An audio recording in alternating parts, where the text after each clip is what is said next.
Hello friends, welcome back to the channel knowledge by G. कैसे हैं आप सभी लोग? आप सभी का स्वागत करता हूं अपने चैनल पर। जैसा कि आप सभी को पता है, हम डेली इम्पोर्टेंट एमसीक्यू को कवर करते हैं। आज भी हम आपके लिए कुछ इम्पोर्टेंट एमसीक्यू लेकर आए हैं। साथ ही हम एक इम्पोर्टेंट सेक्शन को भी कवर करेंगे। तो जो भी स्टूडेंट हमारे साथ इस वीडियो के माध्यम से जुड़ा है वो चैनल के साथ ज़रूर जुड़ जाइएगा। साथ ही आप बेल आइकन पर ज़रूर क्लिक कीजिएगा। इसी तरीके की लॉ से रिलेटेड सीआरपीसी को आप अच्छे से कवर करना चाहते हैं, जॉब से रिगार्डिंग अपडेट लेना चाहते हैं लॉ से रिलेटेड, तो आप हमारे चैनल के साथ जुड़ सकते हैं। बात करें सबसे पहले इम्पोर्टेंट क्वेश्चन के बारे में। क्या कह रहा है ये क्वेश्चन, इसको रीड आउट करते हैं। In case the trial of A warrant case institute bye the magistrate, यानी कि जब भी आप इस सब हेडिंग को पढ़ते हैं, trial of A warrant case institute bye the magistrate, आपको पता चल जाना चाहिए कि ये किस चैप्टर से लिया गया है। तो चैप्टर नंबर जो 19 है वो इस बारे में बात करता है। जब भी आप देखेंगे चैप्टर 19 को तो आपको देखने को मिलेगा trial of A warrant case by the magistrate. In which of the following part talk about the conclusion of the trial, यानी कि अब यहाँ पर हमारा क्वेश्चन बन रहा है कि ट्रायल के कंक्लूजन के बारे में इस चैप्टर के किस पार्ट में बात की गई है। तो क्या पार्ट नंबर ए में बात की गई है, पार्ट नंबर बी में बात की गई है, पार्ट नंबर सी में बात की गई है, या फिर इन सभी में से किसी पार्ट में जो है ट्रायल के कंक्लूजन के बारे में नहीं बताया गया है। आपके अनुसार क्या इसका सही जवाब है? आप हमें कमेंट सेक्शन में कमेंट कर सकते हैं। मैं बता देता हूं कि कौन सा इसका सही जवाब है। तो सी पार्ट जब आप देखेंगे चैप्टर नंबर 19 का, तो वहां पर आपको कंक्लूजन ऑफ ट्रायल के बारे में देखने को मिलेगा। अब हम बात करते हैं हमारे अगले इम्पोर्टेंट एमसीक्यू के बारे में कि section 248 of the CrPC talk about which of the following thing given below, यानी कि इन सभी ऑप्शंस के अनुसार कौन सा ऑप्शन सही है जो बात करता है किसके बारे में, वही तो पता लगाना है। तो सेक्शन 248 किस चीज़ के बारे में बात करता है? फर्स्ट ऑप्शन क्या कह रहा है? डिफेंस के लिए एविडेंस। सेकंड ऑप्शन कह रहा है एक्विटल और कन्विक्शन। थर्ड ऑप्शन कह रहा है absence of the complainant. Fourth option कह रहा है compensation of the acquisition without A reasonable cause. तो आपको यहाँ पर पता लगाना है कि सेक्शन 248 की सब हेडिंग क्या है। तो इसकी हमारी सब हेडिंग है एक्विटल और कन्विक्शन के बारे में बात की गई है। अब हम बात करते हैं हमारे अगले इम्पोर्टेंट क्वेश्चन के बारे में। क्या कह रहा है? If in any case under the chapter 19, यहाँ पर आप इस चीज़ को सही कर लीजिएगा, ये चैप्टर 19 है। Chapter 19 in which a charge has been framed, the magistrate find the accuse is not guilty, then what is the result. यानी कि जब हम चैप्टर 19 को पढ़ते हैं तो चैप्टर 19 में बात की गई है किस तरीके से मजिस्ट्रेट की कोर्ट के समक्ष प्रोसीडिंग होगी, और यहाँ पर जब एक्यूज पर चार्ज फ्रेम कर दिया जाता है उसके बाद मजिस्ट्रेट को यह लगता है कि एक्यूज गिल्टी नहीं है, तो क्या इसका सही जवाब होगा? सबसे पहला ऑप्शन है he shall record an order of conviction. Second option है he shall be record an order of acquittal. Third option है he shall be record an order of probation release. Fourth option है he shall be record an order of discharge. तो यहाँ पर अभी conviction यहाँ पर नहीं हुआ है चार्ज फ्रेम होने के बाद, और चार्ज फ्रेम नहीं होता तब एक्यूज को छोड़ा जाता तो कुछ और ऑप्शन होता, लेकिन इस क्वेश्चन के अनुसार हमारा जो सही जवाब है वो है हमारा सेकंड। अब हम बात करते हैं हमारे अगले इम्पोर्टेंट क्वेश्चन के बारे में। यहाँ पर इस चीज़ को आप करेक्ट कर लीजिएगा, ये 19 है। तो if in any case under the chapter 19 of CrPC in which a charge has been framed and the magistrate find that accuse is guilty, then what is the result. अब यहाँ पर एक्यूज को क्या कर दिया गया है? गिल्टी बना दिया गया है। तो ऐसे में कौन सा प्रोसेस यहाँ पर होगा?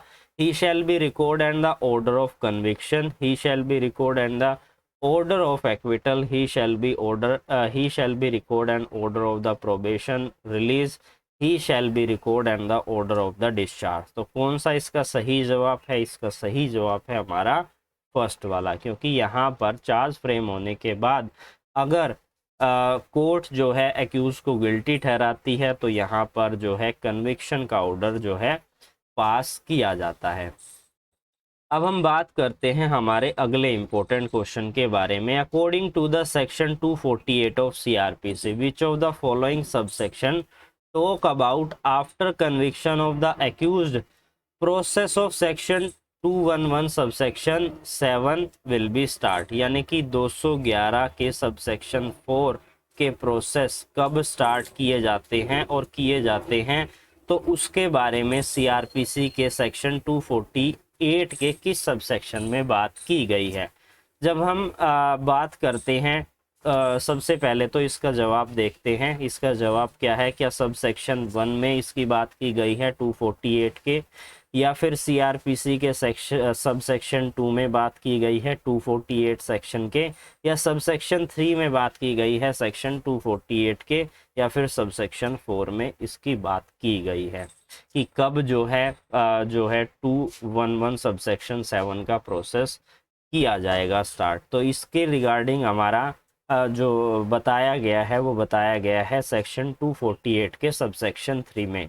वहाँ पर बात की गई है प्रीवियस कन्विक्शन के बारे में, यानी कि प्रीवियस कन्विक्शन को भी ध्यान में रखा जाएगा। जब भी एक्यूज को जो है किसी भी ऑफेंस के लिए गिल्टी ठहराया जाता है तो यहाँ पर जो है ये प्रोसेस हमारा स्टार्ट हो जाता है।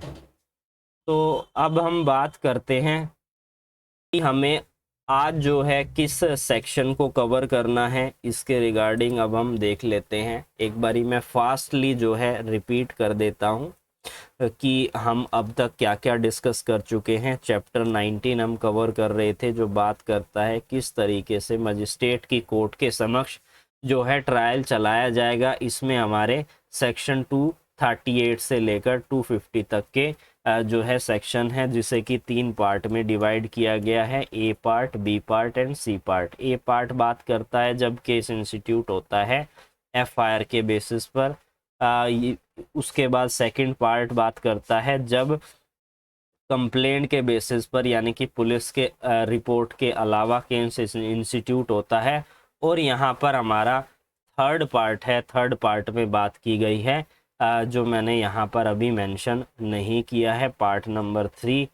पार्ट नंबर 3 मैं यहाँ पर मेंशन कर देता हूँ। पार्ट नंबर सी जो बात करता है कंक्लूजन ऑफ ट्रायल के बारे में, जहाँ जिस और कंक्लूजन और ट्रायल से रिलेटेड हमारी सेक्शन स्टार्ट होती है सेक्शन नंबर 248 से। तो 248 को आज हम डिटेल में कवर करने वाले हैं, जो बात करता है एक्विटल और कन्विक्शन के बारे में। अब क्या है ये एक्विटल और कन्विक्शन, इसको अब हम समझते हैं। तो इसको जो है हम डिटेल में समझेंगे। सबसे पहले बात करते हैं इसके सबसेक्शन 1 के बारे में। क्या कह रहा है ये सबसेक्शन 1 कि if in any case under this chapter, यानी कि chapter number 19, in which a charge has been framed, the accused charge has been framed, the magistrate find that the accused is not guilty, he shall be record an order of acquittal।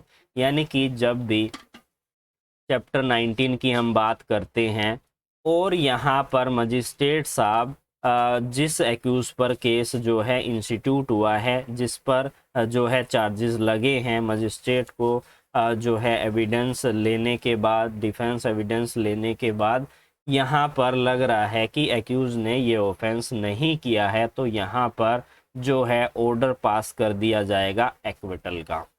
Subsection 2 क्या कहती है कि where in any case under this chapter, chapter number 19, the magistrate find that the accused is guilty but does not process in accordance with the provision of section 323, 325 and section 360, he shall after hearing the accused on the question of the sentence pass a sentence upon him according to the law। यानी कि जब भी इस chapter के अनुसार magistrate साहब को ये लगता है कि एक्यूज अपराधी है और एक्यूज जो है गिल्टी है और इन सेक्शंस में प्रोसेस नहीं हुआ है। तो अब यहाँ पर एक्यूज्ड की बातों को सुनने के बाद यहाँ पर मजिस्ट्रेट की कोर्ट क्या कर देगी, मजिस्ट्रेट की कोर्ट जो है कन्विक्शन का ऑर्डर पास कर देगी। अब हमें ये दो सेक्शन यहाँ पर देखने को मिले हैं, इन दो सेक्शंस में किस चीज़ से रिगार्डिंग बात की गई है उसको भी समझ लेते हैं ताकि आपका यहीं पर कंसेप्ट जो है क्लियर हो जाए। सेक्शन नंबर 325 जो बात करती है process when the magistrate can not pass sentence sufficiently severe, यानी कि कुछ ऐसे गंभीर अपराध होते हैं जहां पर मजिस्ट्रेट की कोर्ट जो है जो मजिस्ट्रेट की कोर्ट है वो सेंटेंस पास नहीं करती, ऐसे में केस को जो है सीजीएम की कोर्ट के पास ट्रांसफ़र कर दिया जाता है। अब क्या कहा गया है कि whenever a magistrate is opinion after hearing the evidence for the prosecution and the accuse, यानी कि एक्यूज की तरफ से भी और प्रोसिक्यूशन की तरफ से दोनों तरफ से साक्ष्य को सुनने के बाद जो जो उनके पास साक्ष्य है, जो जो एविडेंस है, यह पता चलता है कि accuse is a guilty, that accuse is a guilty and that he ought to receive a punishment different in kind form and more severe than, यानी कि अलग अलग प्रवृत्ति की है और बहुत ही ज़्यादा गंभीर है। तो ऐसे में that such magistrate is empowered to inflict, यानी कि यहाँ पर मजिस्ट्रेट साहब क्या है, मजिस्ट्रेट साहब एम्पावर्ड हैं सजा को देने के लिए। And being magistrate of A second class, यानी कि बात करें अगर सेकंड क्लास के मजिस्ट्रेट के समक्ष ऐसी कार्रवाई चल रही है तो ऐसे में यहाँ पर ओपिनियन है, is of the opinion that the accuse ought to be required to execute a bond under section 106 and he may be record the opinion and submit his process and forward the case to the CGM। यहाँ पर बात की गई है कि magistrate की court, जब second class के मजिस्ट्रेट की बात हो रही है तो ऐसे में सेक्शन 106 की अगर ज़रूरत होती है तो एग्जीक्यूट किया जाता है बॉन्ड को, और यहाँ पर ऐसे में ओपिनियन को रिकॉर्ड करने के बाद, प्रोसेस को पूरा करने के बाद यहाँ पर केस को किसको भेज दिया जाता है, चीफ जुडिशियल मजिस्ट्रेट को, जो कि सबऑर्डिनेशन के अंदर होते हैं सेकंड क्लास के मजिस्ट्रेट की कोर्ट के, तो उन्हें जो है भेज दिया जाता है। बात करें सबसेक्शन 2 की, when more accuse than one are being try together and the magistrate consider that it is necessary to process under subsection 1 the regarding to any of such accuse he shall forward all the accused who are in his opinion guilty to the CJM. यहाँ पर क्या कहा गया है कि जब एक से ज़्यादा अपराधी हैं जिनका एक साथ ट्रायल किया जा रहा है और यहाँ पर मजिस्ट्रेट की कोर्ट को ये लग रहा है कि ये अपराधी है, तो ऐसे में, और सब सेक्शन 1 के अनुसार ऑर्डर करना भी ज़रूरी है, इसे सज़ा देनी भी ज़रूरी है, तो ऐसे में गिल्ट जो मजिस्ट्रेट साहब की कोर्ट को लग रहा है कि इन्होंने जो है ये अपराध किया है, तो ऐसे में उन्हें फॉरवर्ड कर दिया जाता है सीजीएम की कोर्ट के पास। इसी सेक्शन के सबसेक्शन 3 में हमें देखने को मिलता है कि the chief judicial magistrate to whom the proceeding are submitted may if he think fit examine the party, recall and examine any witness who already given evidence in the case, यानी कि वो दोबारा से पार्टी को examine कर सकते हैं, CGM दोबारा से बुला सकते हैं, जो ऑलरेडी विटनेस की जिसकी गवाही हो चुकी है उसे दोबारा से जो है एविडेंस देने के लिए बुला सकते हैं। And may call for and take any further evidence, और बाद में जो भी एविडेंस होना है उसके लिए भी बुला सकते हैं। And shall pass such judgement sentence and order in case he think fit according to the law, यानी कि लॉ के अनुसार जो उनको सही लगता है वो जो है ऑर्डर पास किया जाएगा। बात करें सेक्शन 360 की, 360 किस बारे में बात करता है, बात करता है प्रोबेशन पर रिलीज करना, यानी कि किसी को उसके गुड नेचर के आधार पर रिलीज़ किया जा सकता है, किसी को जो है चेतावनी देकर उसे रिलीज़ किया जाता है। तो ऐसे में सेक्शन 360 जो है एग्जिस्ट करती है। अब हम बात करते हैं अपने आज के इम्पोर्टेंट सेक्शन के बारे में। सेक्शन 240 को हम डिस्कस कर रहे थे, इसी में से ये सेक्शन निकल कर आई है, तो हमने यहीं पर जो है इसको डिस्कस कर लिया है। सब सेक्शन 3 क्या कहती है कि when in any case under this chapter A previous conviction is charge under the provision of sub section 7 of section 211, the accused does not admit that he has been previously convicted as alleged in the charge. The magistrate may, after he has convicted the said accused, take evidence in respect of the alleged previous conviction and shall record and find thereon. क्या कह रहा है subsection 3? Simply यही कह रहा है कि अगर कोई भी एक्यूज्ड पहले से भी कन्विक्टेड है तो ऐसे में 211 सबसेक्शन 7 के प्रोसेस को अप्लाई किया जाएगा और यहाँ पर देखा जाएगा कि वो एक्चुअली कन्विक्टेड है या नहीं है। और यह केवल तभी होगा जब किसी एक्यूज को कन्विक्ट किया जाता है, जो हमें प्रोवाइजियो में देखने को मिलेगा। प्रोवाइजियो को पढ़ते हैं। Provided that no such charge shall be read out by the magistrate, ना तो इस तरीके के चार्ज को पढ़ा जाएगा मजिस्ट्रेट के द्वारा। Neither shall ask to the accuse to plead, ना ही उससे पूछा जाएगा। And nor shall be previously convicted be referred by the prosecution और in any evidence adduce by it unless and until the accuse has been convicted under subsection 2। यानी कि जब तक कि उसे कन्विक्शन नहीं किया जाएगा, ना तो उससे पूछा जाएगा कि वो प्रीवियसली कन्विक्टेड थे, ना उससे ये पूछा जाएगा कि आप पहले भी गिल्टी थे, ना ही चार्ज के बारे में उसको पढ़ाया जाएगा कि आप प्रीवियसली जो है कन्विक्टेड थे। अब ये सेक्शन क्या कहती है ये भी समझ लेते हैं। Section 211 subsection 7।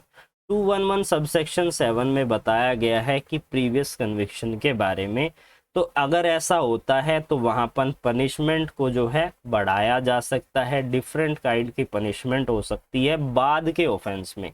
यानी कि अगर पहले तो वो ऑलरेडी कन्विक्टेड था, अब फिर ऑफेंस कर दिया, तो यहाँ पर जो सेकंड उसने अपराध किया वहाँ पर कन्विक्शन हो गया, और कन्विक्शन में यहाँ पर उसकी पनिशमेंट जो है डिफरेंट हो सकती है।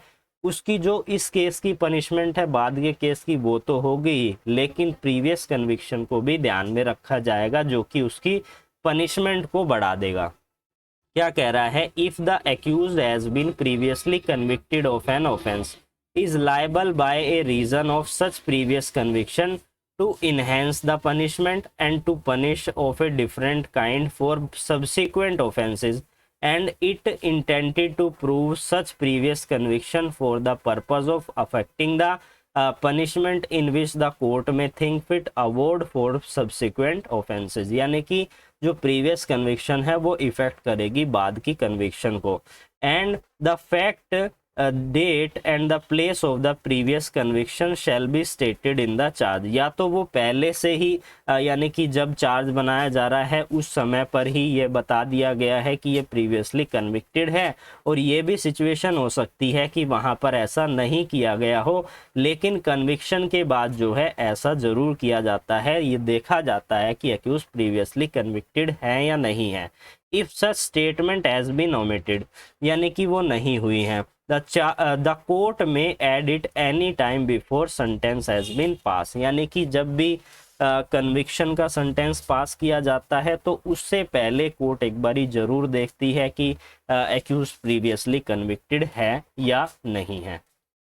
तो आज हमने इस वीडियो के अंदर अपने इम्पोर्टेंट एमसीक्यू को कवर कर लिया है, साथ ही इम्पोर्टेंट सेक्शन को भी कवर कर लिया है। आने वाली वीडियो में हम आगे के सेक्शन और नए और एमसीक्यू के साथ वीडियो लेकर आएंगे। तो फिर मिलते हैं, तब तक के लिए धन्यवाद।